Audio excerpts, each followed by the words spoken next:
Welcome to সিনে fantasy. Frozen ছোটবেলার আমাদের সবচেয়ে প্রিয় একটি মুভি। 2013 সালে মুক্তিপ্রাপ্ত এই মুভির কেন্দ্রীয় চরিত্র দুই বোন, এলসা ও অ্যানা। দুই বোনের একে অপরের প্রতি অসম্ভব ভালোবাসা ও ত্যাগের কারণে এই মুভিটি আমাদের সকলের মনে জায়গা তৈরি করে নেয়। তাহলে আর বেশি দেরি না করে চলো এই মুভিটি আবারও একবার দেখে নেওয়া যাক। মুভিটির শুরুতে আমরা ছোট্ট এলসা আর অ্যানাকে দেখতে পাই। তারা হলো এরান্ড রাজ্যের প্রিন্সেস এবং তাদের বাবা মা হলেন এই রাজ্যের রাজা রানী। আজ অ্যানা তার বোন এলসাকে খুব সকালে ডাকতে থাকে। সে বলে, চলো আমরা একসাথে খেলা করি, চলো আমরা একটি স্নোম্যান বানাই। বোনের বারবার ডাকায় তারা দুইজন চলে আসে খেলা করতে। এখানে আমরা দেখি এলসা এর কাছে জন্মগতভাবে একটি সুপার পাওয়ার আছে। সে যে কোনো কিছুকে বরফে পরিণত করতে পারে। সে বরফের পাহাড় তৈরি করে আর অ্যানা সেগুলোতে লাফিয়ে লাফিয়ে খেলা করতে থাকে। হঠাৎ এলসা পড়ে যায় আর তার শক্তি অ্যানার মাথায় আঘাত করে। পড়ে গিয়ে অ্যানা সাথে সাথেই জ্ঞান হারিয়ে ফেলে। তখন তার বোন সাথে সাথেই তাদের বাবা মাকে ডেকে নিয়ে আসে। তারা অ্যানাকে নিয়ে ঠিক তখনই বেরিয়ে পড়ে তাকে ঠিক করার উদ্দেশ্যে। তখন তাদের দেখে একটি ছোট্ট ছেলে ও তার ঘোড়া। ছেলেটির নাম হলো ক্রিস্টোফার। ক্রিস্টোফার তার ছোট ঘোড়াটি নিয়ে তাদের পিছনে ছুটতে থাকে। রাজা রানী অ্যানাকে নিয়ে চলে আসে একটি জায়গায়। সেখানে অনেকগুলো পাথর ছিল। এই পাথরগুলোকে বলে ট্রোডলার। পাথরগুলো তাদের আসল রূপে চলে আসে। ট্রোডলারের নেতা অ্যানাকে ঠিক করে দেয়। এর ফলে অ্যানা ভুলে যায় যে তার বড় বোনের কাছে একটি সুপার পাওয়ার ছিল। ট্রোডলারের নেতা বলে, এলসা, তুমি যত বড় হবে তোমার পাওয়ার তত বেশি বাড়তে থাকবে। যদি কখনো এটি অ্যানাকে আঘাত করে তাহলে তাকে বাঁচানো খুবই কঠিন হয়ে পড়বে। তোমার শক্তিটি অনেক সুন্দর হলেও যখন তুমি ভয় পাবে এটা ভয়ঙ্কর রূপ ধারণ করবে। এই ঘটনার পর রাজা এলসাকে রাজমহলের একটি রুমে বন্ধ করে দেয়, যেন সে নিজের শক্তিকে নিয়ন্ত্রণ করা শিখতে পারে। এলসার এই সুপার পাওয়ার সম্পর্কে যাতে কেউ জানতে না পারে তাই রাজা বাইরের লোকের প্রবেশ এই রাজ্যে নিষেধ করে দেয়। এমনকি অ্যানাকেও এলসার সাথে দেখা করতে দেয় না। এভাবেই দিন কাটতে থাকে, কিন্তু এলসা তার শক্তিকে এখনও নিয়ন্ত্রণ করতে পারে না।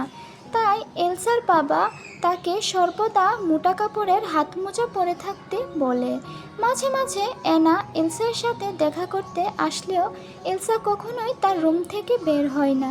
সময় চলে যায়। দুই বোন এখন প্রাপ্তবয়স্ক হয়ে ওঠে। একদিন এক ঝড়ের রাতে রাজা রানীর জরুরি কাজে সমুদ্রপথে বের হয়ে যায়।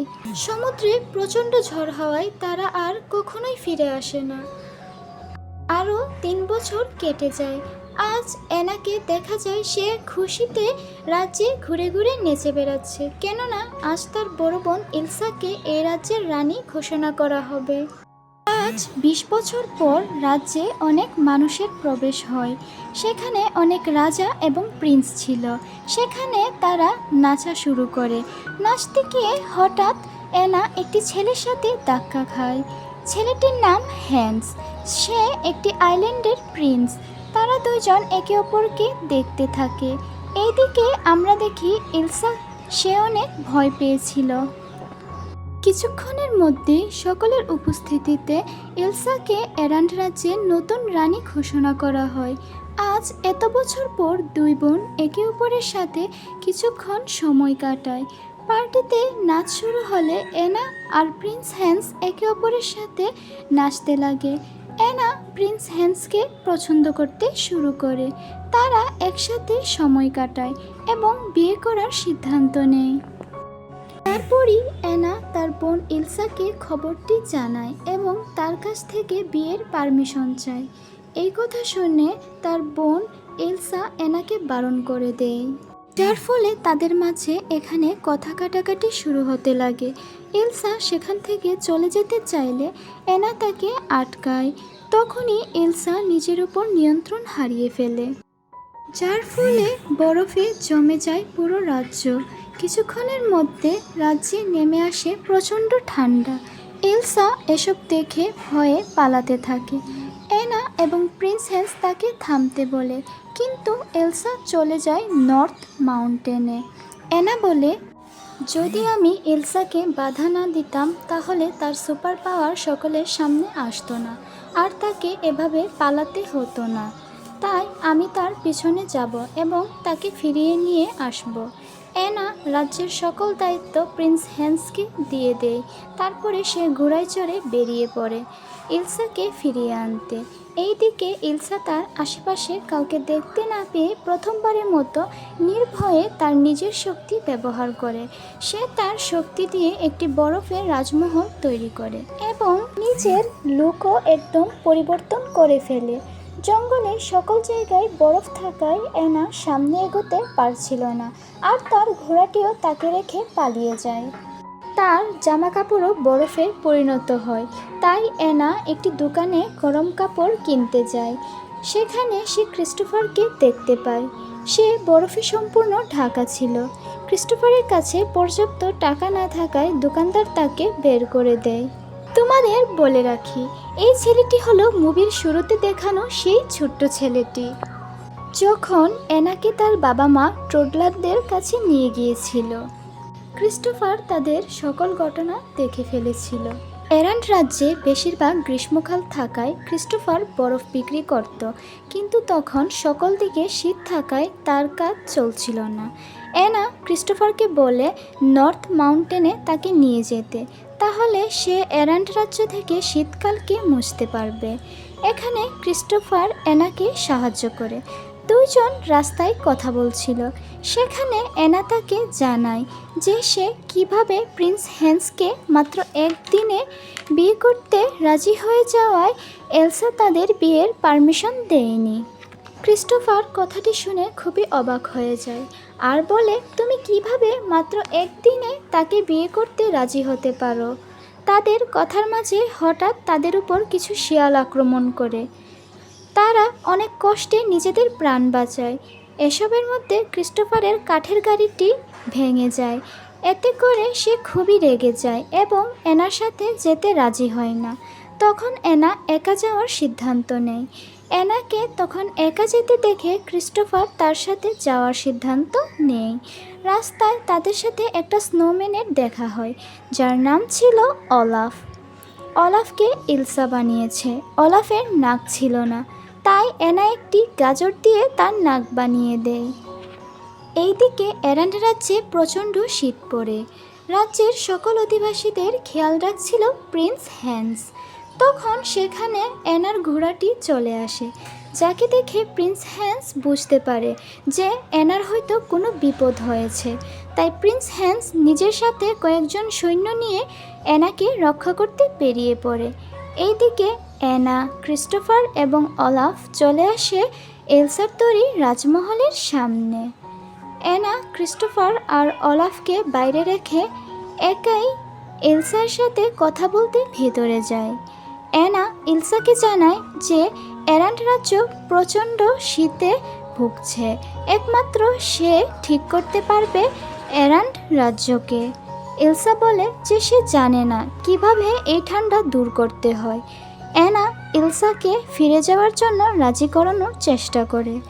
এলসা জানে যে এখন সবাই তাকে অভিশপ্ত রাজকুমারী মনে করে, যা ভেবে সে খুবই ভয় পেয়ে যায় আর তার শক্তি নিয়ন্ত্রণ হারিয়ে অ্যানার শরীরে আঘাত করে। অ্যানা আহত হয়ে পড়ে।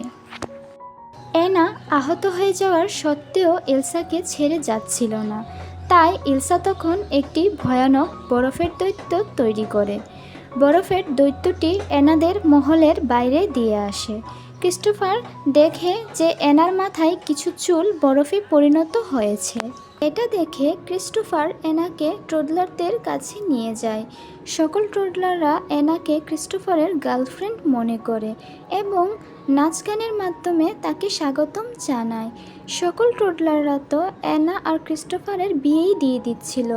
তখন ক্রিস্টোফার তাদের জানায় যে অ্যানা তার গার্লফ্রেন্ড নয়, বরং সে খুবই অসুস্থ হয়ে পড়েছে। টোডলারদের নেতা অ্যানাকে দেখে বলে ইলসার আঘাত অ্যানার হৃদয়কে জমিয়ে দিয়েছে। এখন শুধুমাত্র সত্যিকারের ভালোবাসাই পারে তাকে বাঁচাতে, আর তা না হলে অ্যানা সারা জীবনের জন্য বরফে পরিণত হবে। এটা জানতে পেরে ক্রিস্টোফার দ্রুত অ্যানাকে নিয়ে যায় এরান্ড রাজ্যের দিকে। তাদের এবং ইলসার তৈরি বরফদের দৈত্যের মাঝে লড়াই শুরু হয়। লড়াইয়ে প্রিন্স হ্যান্স দৈত্যকে হারিয়ে মহলের ভেতরে প্রবেশ করে। সৈন্যরা ইলসার উপরে অনবরত আক্রমণ করতে লাগে। নিজের জীবন রক্ষায় ইলসা নিজের সুপার পাওয়ারের ব্যবহার করে। সৈন্যদের আক্রমণে একটি বড় ঝাড়বাতি ইলসার উপরে পড়লে সে নিজের জ্ঞান হারায়। ইলসার জ্ঞান ফিরে আসে একটি রুমে, যেখানে তাকে মোটা শিকল পরিয়ে আটকে রাখা হয়েছিল। প্রিন্স হ্যান্স এসে ইলসাকে বলে এরান্ড রাজ্য থেকে এই ঠান্ডাকে মুছে দিতে। ইলসা বলে আমি জানি না এটা কিভাবে করতে হয়। প্রিন্স হ্যান্স সেখান থেকে চলে যায়। নিজের রাজ্যকে এভাবে বরফে ঢাকা থাকতে দেখে ইলসার মন খারাপ হয়। ক্রিস্টোফার অ্যানাকে নিয়ে এরান্ড রাজ্যে পৌঁছায়। সে ইতিমধ্যে অ্যানাকে খুবই ভালোবেসে ফেলেছিল, তাই সে অ্যানাকে রাজমহলের কিছু লোকের কাছে দিয়ে সেখান থেকে চলে আসে। অ্যানা প্রিন্স হ্যান্সের কাছে এসে সকল ঘটনা খুলে বলে এবং তাকে এই মুহূর্তে কিস করতে বলে, কেননা এটি ছিল অ্যানাকে বাঁচানোর একমাত্র উপায়। প্রিন্স হ্যান্স অ্যানাকে কিস করতে যাবে, ঠিক তখনই সে নিজের আসল চেহারা দেখায়। সে বলে তুমি জানো আমি আমার রাজ্যের 13তম প্রিন্স। ক্রিস্টোফার এবং তার ঘোড়া গাইস, আমি এটাকে ঘোড়া ভেবেছিলাম, কিন্তু আসলে এটা তো একটা গরু। তোমাদের কি মনে হয় এটা গরু নাকি ঘোড়া? কমেন্টে জানাও। ক্রিস্টোফার এবং তার গরুটি মন খারাপ করে চলে যাচ্ছিল। তখন তার গরুটি তাকে বোঝায় এমন কঠিন সময়ে তার অ্যানাকে ছেড়ে যাওয়া ঠিক হবে না। এই কথা শুনে ক্রিস্টোফার দ্রুত অ্যানার কাছে যেতে লাগে। অ্যানার কাছে অলাফ আসে। অ্যানা এখন বরফের কারণে নড়াচড়াও করতে পারছিল না। অলাফ তাকে বলে সত্যিকারের ভালোবাসা কখনোই তাকে বিপদে একা রেখে চলে যাবে না, সর্বদা তার পাশেই থাকবে। অ্যানাও বুঝতে পারে যে প্রিন্স হ্যান্সের সত্যিকারের ভালোবাসা অ্যানা নয়। এইদিকে এলসা নিজের শক্তি ব্যবহার করে কারাগার থেকে বেরিয়ে পড়ে। অ্যানা এবং অলাফ জানালা দিয়ে ক্রিস্টোফারকে আগাতে দেখে। অ্যানা ও মহলের বাইরে চলে আসে ক্রিস্টোফারের সাথে দেখা করতে। এলসাও মহলের বাইরে ছিল, কিন্তু সে প্রচণ্ড ভয় পেয়ে থাকায় সব দিকে প্রচণ্ড রকমের ঝড় হতে থাকে, যার ফলে কেউই কিছু দেখতে পারছিল না।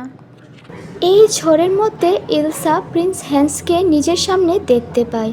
সে প্রিন্স হ্যান্সকে বলে সে অ্যানার সবসময় খেয়াল রাখে। প্রিন্স হ্যান্স বলে তোমার আঘাতের কারণে অ্যানার হৃদয় বরফে পরিণত হয়েছিল। অ্যানা এখানে আসার পরই মারা গিয়েছে। এটা শুনে প্রচণ্ড আক্ষেপে ভেঙে পড়ে এলসা এবং মাটিতে পড়ে কান্না করতে লাগে। চারিদিকে সকল ঝড় থেমে যায়।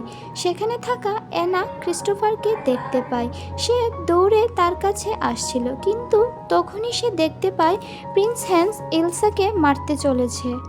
নিজের জীবনের চিন্তা না করে বোনকে বাঁচাতে অ্যানা প্রিন্স হ্যান্সের তলোয়ারের সামনে চলে আসে, কিন্তু ততক্ষণে অ্যানা সম্পূর্ণ বরফ হয়ে যাওয়ায় প্রিন্স হ্যান্সের তলোয়ার ভেঙে যায়।